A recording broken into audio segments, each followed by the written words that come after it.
नमस्कार साथियों, आप सबका स्वागत है आपके अपने YouTube चैनल करंट एनालिसिस में। दोस्तों आज हम पढ़ने वाले हैं 10 मार्च के इंपॉर्टेंट करंट अफेयर्स के क्वेश्चनों के बारे में। दोस्तों आज इस वीडियो में हम 10 मार्च के इंपॉर्टेंट करंट अफेयर्स के साथ साथ पुराने करंट अफेयर्स और स्टैटिक जीके के भी इंपॉर्टेंट क्वेश्चंस को कवर करने वाले हैं।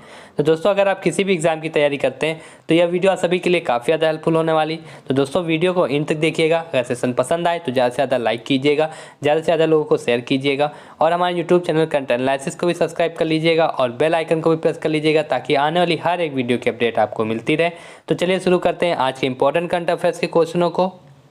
तो दोस्तों आज का पहला प्रश्न है कि हाल ही में आरबीआई ने फीचर फ़ोन के लिए कौन सा यूपीआई आधारित पेमेंट प्रोडक्ट लॉन्च किया है। अब बात करें दोस्तों, आरबीआई ने हाल ही में फीचर फ़ोनों के लिए कौन सा यूपीआई आधारित पेमेंट प्रोडक्ट को लॉन्च किया है। दोस्तों याद रखिएगा, यूपीआई 123 पे ये हाल ही में आरबीआई ने फीचर फ़ोनों के लिए दोस्तों यूपीआई आधारित एक पेमेंट प्रोडक्ट को लॉन्च किया है जो कि यूपीआई 123 पे हो जाता है।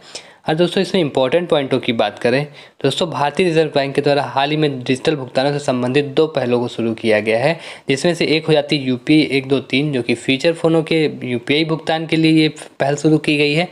और दोस्तों दूसरी पहल हो जाती है जो कि डिजिटल भुगतान में जो हमको हेल्पलाइन 24/7 आवर देती है, याद रखिएगा डिजी साथी के तहत। ये भी दोस्तों डिजी साथी याद रखिएगा, ये भी भारतीय रिजर्व बैंक की एक पहल हो जाती है जो कि डिजिटल भुगतान के लिए 24/7 आवर हेल्पलाइन हो जाता है। और दोस्तों बात की यूपीआई 123 पे की जो ये नाम रखा गया है आरबीआई के द्वारा यूपीआई 123 पे का, दोस्तों एक नाम दर्शाता है कि यूपीआई भुगतान 3 आसान चरणों में किया जा सकता है।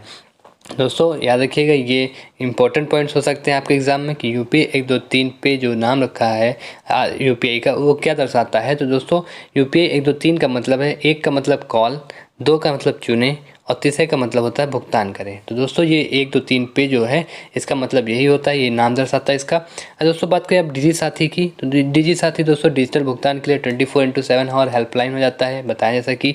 अब दोस्तों बात करें, यह सेवा उपयोगकर्ताओं को डिजिटल भुगतान उत्पादों और सेवाओं से संबंधित जानकारी पर स्वचालित प्रतिक्रिया प्रदान करेगा, डिजी साथी। दोस्तों याद रखिएगा इन सभी पॉइंटों को, दोस्तों काफ़ी ज़्यादा इंपॉर्टेंट हो जाते हैं। दोस्तों चलिए अब देखते हैं नेक्स्ट क्वेश्चन। दोस्तों नेक्स्ट क्वेश्चन की हाल ही में पुणे में छत्रपति शिवाजी महाराज की प्रतिमा का अनावरण किसके द्वारा किया गया है। अगर दोस्तों बात करें हाल ही में ये छत्रपति शिवाजी महाराज जी की प्रतिमा का अनावरण किया गया है पुणे में, तो दोस्तों इसके अनावरण किसके द्वारा किया गया है। दोस्तों याद रखिएगा, प्रधानमंत्री नरेंद्र मोदी जी के द्वारा पुणे में छत्रपति शिवाजी महाराज की प्रतिमा का अनावरण किया गया है। याद रखिएगा दोस्तों किसके द्वारा, तो नरेंद्र मोदी जी के द्वारा। और इसमें इंपॉर्टेंट पॉइंटों की बात करें दोस्तों, तो प्रधानमंत्री नरेंद्र मोदी ने पुणे महाराष्ट्र में, याद रखिएगा कहाँ पे, तो दोस्तों पुणे महाराष्ट्र में महान मराठा योद्धा हो जाते हैं छत्रपति शिवाजी महाराज, इनकी एक लंबी प्रतिमा का अनावरण किया है। दोस्तों अगर मूर्ति के बारे में बात करें तो ये मूर्ति 1850 किलोग्राम दोस्तों गन मेटल से बनी हुई है। ये याद रखिएगा पॉइंट, 21 मेटल से बनी हुई है, तो दोस्तों गन मेटल से कितने किलोग्राम की मूर्ति है, तो 1850 किलोग्राम की मूर्ति हो जाती है दोस्तों। और दोस्तों ये लगभग 9.5 फीट ऊंची भी प्रतिमा हो जाती है। ये भी याद रखिएगा डाटा दोस्तों, काफ़ी ज़्यादा इंपॉर्टेंट पॉइंट्स हो जाते हैं अगर आपसे एग्जाम में पूछता है कि महान मराठा योद्धा छत्रपति शिवाजी महाराज की हाल ही में जो प्रतिमा का अनावरण किया गया है उसकी कितनी कुल ऊँचाई हो जाती है, तो दोस्तों 9.5 फीट ऊँचाई हो जाती है उसकी। और दोस्तों 1850 किलोग्राम गन मेटल से बनी हुई है प्रतिमा, याद रखिएगा इन सभी पॉइंटों को। चलिए अब देखते हैं नेक्स्ट क्वेश्चन। दोस्तों नेक्स्ट क्वेश्चन की हाल ही में भारत की 23वीं महिला ग्रैंड मास्टर कौन बनी। अब बात करें भारत की 23वीं महिला ग्रैंड मास्टर की कौन बनी है, दोस्तों 19 वर्षीय प्रियंका नुटकी।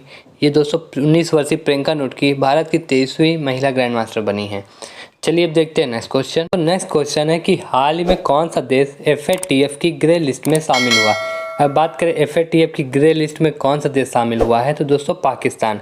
याद रखिएगा पाकिस्तान दोस्तों एफएटीएफ की ग्रे लिस्ट में शामिल हुआ है। अगर बात करें ग्रे लिस्ट, ये एफएटीएफ की ग्रे लिस्ट क्या होती, तो दोस्तों ये वो चीज़ होता है जिसमें जो देश अपने देश में मनी लॉन्ड्रिंग या अपने टेररिस्ट फंडिंग को नाकाम रहते हैं रोकने में, तो वो FATF financial action task force के तहत वो उनकी ग्रे लिस्ट में शामिल हो जाते हैं देश। अगर दोस्तों और भी इंपॉर्टेंट पॉइंटों की बात करें तो ग्लोबल मनी लॉन्ड्रिंग और terrorist financial action task force ने पाकिस्तान को ग्रे लिस्ट में बनाए रखा है। याद रखिएगा पाकिस्तान को दोस्तों ग्रे लिस्ट में बनाए रखा है, तो किसने दोस्तों, तो फाइनेंशियल एक्शन टास्क फोर्स ने, एफएटीएफ ने। दोस्तों मनी लॉन्ड्रिंग और टेरर फाइनेंसिंग को रोकने में विफल रहने के लिए पाकिस्तान जून 2018 से ही FATF की ग्रे लिस्ट में है। याद रखिएगा, जून 2018 से ही पाकिस्तान इस लिस्ट में पड़ा हुआ है। इसने अपने देश में टेरर फंडिंग और ग्लोबल मनी लॉन्ड्रिंग के नाकाम रहा है, तो इसलिए इसे FATF के द्वारा दोस्तों ग्रे लिस्ट में शामिल कर दिया गया था 2018 में ही। और इसे फिर से इसको दोस्तों फिर से ग्रे लिस्ट में शामिल किया गया है, ये भी याद रखिएगा। ये 2018 से लगातार शामिल होता रह रहा है दोस्तों ग्रे लिस्ट में। अब चलिए देखते हैं नेक्स्ट क्वेश्चन। दोस्तों अगर बात करें फाइनेंशियल एक्शन टास्क फोर्स की, FATF की, तो ये पॉइंट्स इंपॉर्टेंट हो जाते हैं आपके एग्जाम्स में। अगर बात करें इस्टेब्लिशमेंट की FATF की, तो दोस्तों 1989 में FATF financial action task force की इस्टेब्लिशमेंट हुई। अगर सदस्यों की बात करें दोस्तों, टोटल 39 सदस्य हो जाते हैं। अगर हेडक्वार्टर की बात करें तो इसका हेडक्वार्टर दोस्तों पेरिस, फ्रांस में हो जाता है। और याद रखिएगा दोस्तों, FATF के हाल ही में अध्यक्ष नियुक्त किए गए हैं टी राजा कुमार। याद रखिएगा, FATF के हाल ही में अध्यक्ष टी राजा कुमार जी को नियुक्त किया गया है, जिन्होंने अब की बार की बैठक में भी हिस्सा लिया था। याद रखिएगा। और दोस्तों 21 देश के हो जाते हैं, सिंगापुर के। चलिए देखते हैं नेक्स्ट क्वेश्चन। दोस्तों नेक्स्ट क्वेश्चन की इंडियन ग्लोबल फोरम का वार्षिक शिखर सम्मेलन कहाँ आयोजित किया जाएगा। अगर बात करें इंडियन ग्लोबल फोरम के इस वार्षिक शिखर सम्मेलन के कहाँ पे आयोजित किया गया है दोस्तों, तो बेंगलुरु में। याद रखिएगा, बेंगलुरु और कर्नाटक दोस्तों, बेंगलुरु और कर्नाटक में इंडियन ग्लोबल फोरम का वार्षिक शिखर सम्मेलन आयोजित किया गया है। अब इंपॉर्टेंट पॉइंटों की बात करें दोस्तों, इंडियन ग्लोबल फोरम IGF का वार्षिक शिखर सम्मेलन बेंगलुरु और कर्नाटक में आयोजित किया जा रहा है। और दोस्तों पिछले संस्करण भी इंपॉर्टेंट हो जाता है। अगर पिछले संस्करण की बात करें कहाँ पे आयोजित किया गया था, तो दोस्तों दुबई और UK में, जहाँ पे प्रधानमंत्री नरेंद्र मोदी जी ने मेज़बानी की थी। याद रखिएगा, इन्होंने संचालन किया था इसका। चलिए अब देखते हैं नेक्स्ट क्वेश्चन। दोस्तों नेक्स्ट क्वेश्चन है कि हाल ही में किस देश ने फेसबुक पर पूर्ण प्रतिबंध लगा दिया। अब बात करें फेसबुक में पूर्ण प्रतिबंध किस देश पे लगाया है, तो दोस्तों रूस पे। याद रखिएगा, रूस ने फेसबुक पर पूर्ण प्रतिबंध लगा दिया है दोस्तों। चलिए अब देखते हैं नेक्स्ट क्वेश्चन। दोस्तों नेक्स्ट क्वेश्चन की MSME मंत्रालय ने महिलाओं के विशेष उद्यमिता संवर्धन के लिए किस अभियान की शुरुआत की है। अब बात करें MSME मंत्रालय ने ये महिलाओं के विशेष उद्यमिता संवर्धन के लिए दोस्तों एक अभियान की शुरुआत की गई है। ये कौन सा अभियान हो जाता है दोस्तों, सामर्थ्य अभियान। याद रखिएगा, ये MSME मंत्रालय के द्वारा महिलाओं के विशेष उद्यमिता संवर्धन के लिए सामर्थ्य से एक अभियान की शुरुआत की गई है। अगर इसमें इंपॉर्टेंट पॉइंटों की बात करें दोस्तों, तो सूक्ष्म लघु और मध्यम उद्यम मंत्री ने महिलाओं के लिए सामर्थ्य नाम से एक विशेष उद्यमिता प्रोत्साहन अभियान की शुरुआत की है। और दोस्तों केंद्रीय MSME मंत्री कौन हो जाते हैं, तो मंत्री हो जाते हैं श्री नारायण राणे जी। श्री नारायण राणे जी जो कि MSME के केंद्रीय मंत्री हो जाते हैं, इनके द्वारा सामर्थ्य नाम की एक विशेष उद्यमिता प्रोत्साहन अभियान की दोस्तों शुरुआत की गई है। और दोस्तों ये भी याद रखिएगा कि MSME राज्य मंत्री और केंद्र मंत्री श्री नारायण राणे जी और राज्य मंत्री श्री भानु प्रताप सिंह वर्मा जी ने नई दिल्ली में इसकी उद्यमिता प्रोत्साहन अभियान की शुरुआत की है। दोस्तों याद रखिएगा इन पॉइंटों को, किन मंत्रियों के द्वारा किया गया है, तो केंद्रीय MSME मंत्री श्री नारायण राणे जी और राज्य मंत्री श्री भानु प्रताप सिंह वर्मा, जो कि नई दिल्ली में इसका दोस्तों शुरुआत किए हैं। याद रखिएगा, इन पॉइंटों को काफ़ी ज़्यादा इंपॉर्टेंट पॉइंट हो जाते हैं। अब चलिए देखते हैं नेक्स्ट क्वेश्चन। दोस्तों नेक्स्ट क्वेश्चन की हाल ही में किसने भारत के डिजिटल इकोसिस्टम को बढ़ावा देने के लिए समझौता किया है।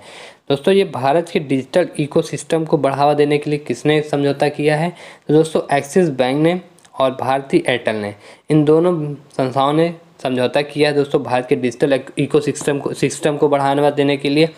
दोस्तों बात करें एक्सिस बैंक और भारती एयरटेल की, तो एक्सिस बैंक के CEO दोस्तों प्रेजेंट टाइम में कौन हो जाते हैं, अमिताभ चौधरी जी। याद रखिएगा, एक्सिस बैंक के प्रेजेंट टाइम में CEO कौन है, तो अमिताभ चौधरी जी। एस्टेब्लिशमेंट की बात करें एक्सिस बैंक की, तो 1993 अहमदाबाद में दोस्तों एक्सिस बैंक की इस्टेब्लिशमेंट हुई।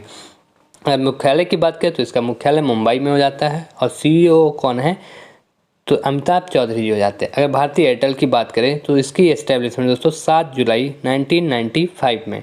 और दोस्तों संस्थापक की बात करें तो सुनील भारती मित्तल दोस्तों ये भारती एयरटेल के संस्थापक हो जाते हैं। अगर प्रेजेंट टाइम में CEO की बात करें तो गोपाल विट्टल दोस्तों ये भारती एयरटेल के प्रेजेंट टाइम में CEO हो जाते हैं। चलिए देखते हैं नेक्स्ट क्वेश्चन। दोस्तों नेक्स्ट क्वेश्चन है कि G7 कृषि मंत्रियों की आभासी बैठक की मेज़बानी कौन करेगा। अब बात करें G7 के कृषि मंत्रियों की आभासी बैठक की मेज़बानी की, तो दोस्तों जर्मनी में की जाएगी। याद रखिएगा, जर्मनी G7 कृषि मंत्रियों की आभासी बैठक करेगा। चलिए देखते हैं नेक्स्ट क्वेश्चन। दोस्तों नेक्स्ट क्वेश्चन कि हाल ही में किस देश के द्वारा दूसरा सैन्य उपग्रह नूर 2 का सफल परीक्षण किया गया है। दोस्तों याद रखिएगा ये किस देश का दूसरा सैन्य उपग्रह नूर 2 का सफल परीक्षण किया गया है। तो दोस्तों ईरान, याद रखिएगा ईरान देश का ये दूसरा सैन्य उपग्रह हो जाता है नूर 2 जिसका सफल परीक्षण किया गया है। इंपॉर्टेंट पॉइंटों की बात करें इसमें तो दोस्तों ईरान के इस्लामिक रिवोल्यूशनरी गार्ड कॉर्प्स ने पृथ्वी से, दोस्तों ये याद रखिएगा किसके द्वारा, तो इस्लामिक रिवोल्यूशनरी गार्ड कॉर्प्स ने पृथ्वी से 500 किलोमीटर मतलब कि 311 मील की ऊंचाई पर एक सैन्य उपग्रह नूर 2 को सफलतापूर्वक कक्षा में लॉन्च किया है। याद रखिएगा अगर बात करें यह दोस्तों इस्लामिक रिपब्लिक द्वारा लॉन्च किया गया दूसरा सैन्य उपग्रह है। याद रखिएगा ये दूसरा सैन्य उपग्रह हो जाता है। अगर पहले सैन्य उपग्रह की बात करें कौन सा था, दोस्तों पहला सैन्य उपग्रह भी नूर था जिसे अप्रैल 2020 में पृथ्वी की सतह से 425 किलोमीटर मतलब 265 मील की कक्ष में लॉन्च किया गया था। और नूर 2 को दोस्तों कितने मील में लॉन्च किया गया है, तो याद रखिएगा इन सभी पॉइंटों को क्योंकि ये इंपॉर्टेंट हो जाता है। दूसरा इंपॉर्टेंट दूसरे से ज़्यादा पहला इंपॉर्टेंट हो जाता है। याद रखिएगा तो पहला जो कि सैन्य उपग्रह था कौन सा, तो नूर, जिसे कब लॉन्च किया गया, तो अप्रैल 2020 में और पृथ्वी की सतह से 425 किलोमीटर की ऊंचाई पे कच्छ में लॉन्च किया गया था। और दोस्तों फारसी भाषा में नूर का अर्थ प्रकाश होता है। याद रखिएगा अगर आपसे अर्थ भी पूछ सकता है एग्जाम में। तब दोस्तों अगर बात करें ईरान की, तो ईरान की कैपिटल तेहरान है। याद रखिएगा ईरान की कैपिटल तेहरान हो जाती है। अगर राष्ट्रपति की बात करें तो इब्राहिम राइसी दोस्तों ईरान के राष्ट्रपति हो जाते हैं। और ईरानी मुद्रा की बात करें तो ईरानी रियाल दोस्तों मुद्रा हो जाती है ईरान की। अब चलिए देखते हैं नेक्स्ट क्वेश्चन। दोस्तों नेक्स्ट क्वेश्चन कि हाल ही में किस देश में टोही उपग्रह प्रणाली का परीक्षण किया गया है। अब बात करें टोही उपग्रह प्रणाली के परीक्षण की किस देश में किया गया है, तो दोस्तों उत्तर कोरिया। दोस्तों याद रखिएगा उत्तर कोरिया में टोही उपग्रह प्रणाली का परीक्षण किया गया। अगर उत्तर कोरिया की बात करें तो पोंगयांग दोस्तों ये कैपिटल हो जाती है उत्तर कोरिया की। करेंसी नॉर्थ कोरियन वॉन और पीएम सन की किम जोंग यंग। याद रखिएगा पीएम कौन हो जाते हैं, सन की किम जोंग यंग। चलिए देखते हैं नेक्स्ट क्वेश्चन। दोस्तों नेक्स्ट है कि हाल ही में किस राज्य सरकार ने नान मधुबन योजना शुरू की है। अब बात करें नान मधुबन योजना की तो दोस्तों किसके द्वारा, तो तमिलनाडु सरकार के द्वारा ये नान मधुबन योजना की शुरुआत की गई है। चलिए देखते हैं नेक्स्ट क्वेश्चन। दोस्तों नेक्स्ट क्वेश्चन कि हाल ही में माइक्रोसॉफ्ट कहां पर भारत का सबसे बड़ा डेटा सेंटर क्षेत्र स्थापित करेगा। अगर बात करें सबसे बड़ा ये माइक्रोसॉफ्ट का भारत का सबसे बड़ा डेटा सेंटर कहां पर स्थापित करने वाला है माइक्रोसॉफ्ट, तो दोस्तों हैदराबाद में। याद रखिएगा हैदराबाद में दोस्तों माइक्रोसॉफ्ट के द्वारा भारत का सबसे बड़ा डेटा सेंटर क्षेत्र स्थापित करने जा रहा है माइक्रोसॉफ्ट। माइक्रोसॉफ्ट की बात करें तो इसकी इस्टेब्लिशमेंट 1975 में हुई और हेडक्वार्टर दोस्तों वाशिंगटन डीसी हो जाती है। और सीईओ की बात करें तो सत्या नडेला दोस्तों प्रेजेंट टाइम में माइक्रोसॉफ्ट के सीईओ हो जाते हैं। और दोस्तों माइक्रोसॉफ्ट के फाउंडर कौन है, कमेंट सेक्शन में आप सभी कमेंट करके जरूर बताइएगा। अब चलिए देखते हैं नेक्स्ट क्वेश्चन। दोस्तों नेक्स्ट क्वेश्चन कि हाल ही में स्कूल हेल्थ क्लिनिक्स का उद्घाटन कहाँ किया गया। और बात करें स्कूल हेल्थ क्लिनिक्स के उद्घाटन की तो दोस्तों कहाँ पे किया गया है, दिल्ली में। और दिल्ली के सीएम अरविंद केजरीवाल जी के द्वारा स्कूल हेल्थ क्लिनिक्स का उद्घाटन किया गया है दिल्ली में। याद रखिएगा दोस्तों किसके द्वारा, तो अरविंद केजरीवाल जो कि दिल्ली के सीएम हो जाते हैं। अब चलिए देखते हैं नेक्स्ट क्वेश्चन। दोस्तों नेक्स्ट क्वेश्चन कि हाल में पूसा कृषि विज्ञान मेला 2022 कहाँ आयोजित किया जाएगा। अगर बात करें पूसा कृषि विज्ञान मेले की तो ये कहाँ पे 2022 का पूसा कृषि विज्ञान मेला कहाँ आयोजित किया जाएगा, तो दोस्तों नई दिल्ली में। याद रखिएगा नई दिल्ली में पूसा कृषि विज्ञान मेला 2022 का आयोजन किया जाएगा। अब नेक्स्ट क्वेश्चन है कि RIL ने भारत का सबसे बड़ा व्यापार और सांस्कृतिक केंद्र कहाँ खोला है। दोस्तों अगर बात करें रिलायंस इंडस्ट्रीज लिमिटेड ने भारत का सबसे बड़ा व्यापार और सांस्कृतिक केंद्र कहाँ खोला है, तो दोस्तों ये मुंबई में। याद रखिएगा रिलायंस इंडस्ट्रीज लिमिटेड के द्वारा ये भारत का सबसे बड़ा व्यापार और सांस्कृतिक केंद्र मुंबई में खोला गया है। अब चलिए देखते हैं नेक्स्ट क्वेश्चन। दोस्तों नेक्स्ट क्वेश्चन कि हाल ही में CDAC के द्वारा परम गंगा नामक सुपर कंप्यूटर को कहाँ स्थापित किया गया है। दोस्तों CDAC के द्वारा परम गंगा, याद रखिएगा परम गंगा नामक एक सुपर कंप्यूटर ये कहाँ पे स्थापित किया गया, किसके द्वारा, तो दोस्तों IIT रुड़की के द्वारा। याद रखिएगा IIT रुड़की के द्वारा परम गंगा नामक सुपर कंप्यूटर को स्थापित किया गया। अब बात करें दोस्तों इसमें इंपॉर्टेंट पॉइंटों की तो centre for development of advertisement computing दोस्तों CDAC का ये फुल फॉर्म हो जाता है। याद रखिएगा दोस्तों CDAC ने राष्ट्रीय सुपर कंप्यूटिंग मिशन के तहत दूसरे चरण के तहत IIT रुड़की में परम गंगा नामक एक सुपर कंप्यूटर को डिज़ाइन और स्थापित किया है। दोस्तों याद रखिएगा इस पॉइंट को, किसके द्वारा, तो IIT रुड़की के द्वारा। और दोस्तों ये भी याद रखिएगा कि इसने NSM के दूसरे चरण के तहत इसे डिज़ाइन और स्थापित किया है, जो कि नेशनल सुपर कंप्यूटिंग मिशन हो जाता है। दोस्तों याद रखिएगा। अब चलिए देखते हैं नेक्स्ट क्वेश्चन। दोस्तों नेक्स्ट क्वेश्चन कि दुनिया की सबसे स्वीकृत देश कौन बना है। अगर बात करें दुनिया के सबसे स्वीकृत देश की, दोस्तों रूस बना है। हाल ही में रूस दोस्तों सबसे स्वीकृत देश बना है। अगर इसमें इंपॉर्टेंट पॉइंटों की बात करें तो दोस्तों न्यूयॉर्क स्थित एक प्रतिबंध निगरानी सूची साइट है, जो कि कैस्लम AI के अनुसार यूक्रेन पर अपने आक्रमण के कारण रूस दुनिया का सबसे स्वीकृत देश बन गया है। याद रखिएगा, यूक्रेन पर युद्ध करने के बाद दोस्तों रूस पे काफ़ी ज़्यादा स्वीकृत देश बन गया है, जो कि दोस्तों ये भी याद रखिएगा कैस्लम AI के अनुसार, जो कि न्यूयॉर्क स्थित प्रतिबंध निगरानी सूची साइट है। अगर दोस्तों बात करें इसमें और इम्पोर्टेंट पॉइंट हो कि दोस्तों 22 फरवरी 2022 के बाद से रूस को टोटल कितने नए प्रतिबंधों का सामना करना पड़ा है, तो दोस्तों याद रखिएगा 2778 नए प्रतिबंधों का सामना करना पड़ा है, जिसका नेतृत्व अमेरिका और यूरोपीय देशों ने भी किया है। दोस्तों हाल ही में आप सभी को पता है कि यूक्रेन से रूस की युद्ध चल रहा है, तो उसमें कई सारे देश युद्ध को रोकने के लिए रूस पे कई सारे प्रतिबंधों को लगा रहे हैं। तो इसी के नाते दोस्तों स्वीकृत देश भी बन गया है दोस्तों अभी हाल में ही में। तो दोस्तों इसमें टोटल 2022 में 22 फरवरी 2022 के बाद से रूस को टोटल कितने प्रतिबंधों का सामना करना पड़ रहा है। दोस्तों ये आपके एग्जाम में क्वेश्चन इनसे बन सकता है, क्योंकि ये हाल ही में चर्चा का विषय काफ़ी ज़्यादा। तो दोस्तों इस पॉइंटों को नोट कर लीजिएगा और दोस्तों काफ़ी ज़्यादा इंपॉर्टेंट भी हो जाते हैं सभी पॉइंट्स। तो दोस्तों याद रखिएगा कितने नए प्रतिबंधों का सामना कर रहा है रूस इस टाइम दोस्तों, 2778, जिसका नेतृत्व दोस्तों अमेरिका और यूरोपीय देशों ने भी किया है। दोस्तों इसमें बात करें कुल प्रतिबंधों की, तो इसमें 5530 टोटल इस पर प्रतिबंध हो गए हैं। और दोस्तों इस पर अभी तो 2022 में दोस्तों इतने तो सिर्फ नए प्रतिबंध इस पर लगाए गए हैं, सिर्फ 22 फरवरी 2022 के बाद से, जब युद्ध इसने छेड़ा है उसके बाद से। दोस्तों अब बात करें इस पर टोटल अब प्रतिबंध कितने हो गए, तो दोस्तों 5500 के करीब, इससे 5530 दोस्तों हो गए टोटल प्रतिबंध। अगर दोस्तों बात करें 22 फरवरी से पहले इस पर कितने प्रतिबंध थे, तो दोस्तों 2754 नए प्रतिबंध लागू थे इस पर। दोस्तों पहले से युद्ध से पहले से ही कुछ प्रतिबंध थे, फिर उसके बाद युद्ध के बाद दोस्तों 2778 नए प्रतिबंध लगे, फिर दोस्तों टोटल मिलाकर इसके 5530 प्रतिबंध हो गए रूस पे। इसलिए रूस दुनिया का सबसे स्वीकृत देश भी बन गया दोस्तों, याद रखिएगा। और दोस्तों इसमें और भी डाटा की बात करें तो इससे पहले ईरान सबसे अधिक स्वीकृत देश था दोस्तों, याद रखिएगा। रूस ने ईरान का भी रिकॉर्ड तोड़ दिया है, जिसने पिछले एक दशक में इसके खिलाफ दोस्तों 3616 प्रतिबंध थे इराक ने। अगर सीरिया उत्तर कोरिया की बात करें तो दोस्तों ये क्रमशः 2608 और 2077 प्रतिबंध हैं। ये तीसरे चौथे नंबर पे आते हैं स्वीकृत देशों में। दोस्तों रूस की बात करें तो इसकी कैपिटल मॉस्को हो जाती है, राष्ट्रपति प्रेजेंट टाइम में व्लादिमीर पुतिन हो जाते हैं, और रूसी रूबल दोस्तों ये करेंसी हो जाती है रूस की, याद रखिएगा, रूसी रूबल जो कि रूस की मुद्रा हो जाती है। तो दोस्तों ये थे आज 10 मार्च के इंपॉर्टेंट करंट अफेयर्स के क्वेश्चन। दोस्तों वीडियो कैसी लगी कमेंट सेक्शन में आप सभी जरूर बताइएगा। वीडियो पसंद आई हो ज़्यादा से ज़्यादा लाइक कीजिएगा और ज़्यादा से ज़्यादा शेयर भी कीजिएगा। और दोस्तों अभी तक हमारे चैनल कंटेंट एनालिसिस को सब्सक्राइब नहीं किया तो चैनल को भी सब्सक्राइब कर लीजिएगा और बेल आइकन को भी प्रेस कर लीजिएगा, ताकि आने वाली हर एक वीडियो की अपडेट आपको मिलती रहे। तो चलिए मिलते हैं अगली वीडियो में, तब तक के लिए नमस्कार।